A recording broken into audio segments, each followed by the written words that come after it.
మీరేం ఆంధ్ర మీద ప్రత్యేకంగా మీరు ప్రేమ చూపించినా మాకేం కోపం లేదు. ఆంధ్ర ప్రాంత రైతులు కూడా వాళ్ళకి తెలియదా ఎల్లినో ఉందని? ఒక మాట నేను అడుగుతున్నా. ఆంధ్ర ప్రభుత్వానికి ఆంధ్ర ప్రాంతంలో ఉండే రైతాంగానికి ఎల్లినో ప్రభావం ఉంది, వరి వేసుకోవద్దని తెలియదా? మరి అలా ఆంధ్ర ప్రాంతంలో కృష్ణా డెల్టాలో కానీ గోదావరి డెల్టాలో కానీ నారుమళ్ళు ఎందుకు పోసినారు రైతులు? ఎందుకు పోస్తున్నారు? తెలంగాణ మంత్రులు జవాబు చెప్పండి. ఎల్లినో ప్రభావమే ఉంటే వరే వేసుకోవద్దు అనేది అయితే మరి నీ తర్వాత కిందికి పోవాలి కదా నీళ్లు. కింద ఉన్నోడేమో చాలా ఆరాంగా నమ్మకంగా నాకు ఎట్లా వస్తాయి నీళ్ళని వాడు నార్మల్ పోసుకొని తయారవుతున్నాడు. ఎందుకు? తెలివిలేకనా? అంటే వాళ్ళకి తెలుసు తుంగభద్రకి వెళ్ళి వస్తాయి, శ్రీశైలానికి వస్తాయి, నాగార్జున సాగర్కి వస్తాయి,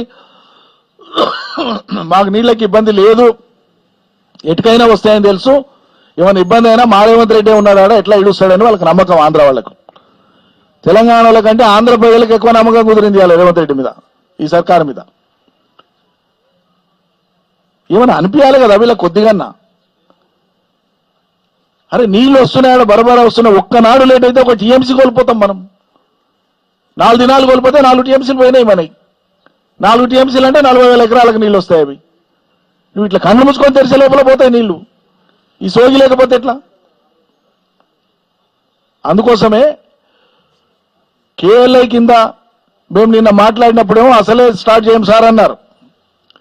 ఆందోళనగా మారుతుంది ఇది, రైతులు ఎక్కడికక్కడ తయారవుతున్నారని గమనించి మేము ఇలా ఆత్మకూరుకు వస్తున్నాం, ఇది ఆందోళన కార్యక్రమాన్ని మేము ప్రకటిస్తాం ఇక్కడ అని చెప్పి వాళ్ళకి తెలుసు. కాబట్టి ఇలా పొద్దున ఆగమేఘాల మీద కేఎల్ఐ కింద ఒక్క పంపు స్టార్ట్ చేశాను.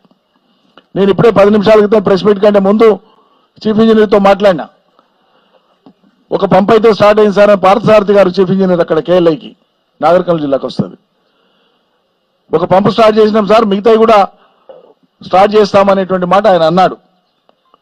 ఈ ఇంజనీర్లకు ఉండేటువంటి ఆ ప్రేమ, ఇంజనీర్లకు ఉండేటువంటి ఆ దయా రైతాంగం మీద మీకు మంత్రులకు ఎమ్మెల్యేలకు లేకపోతే ఎట్లా నాకు అర్థం కాదు.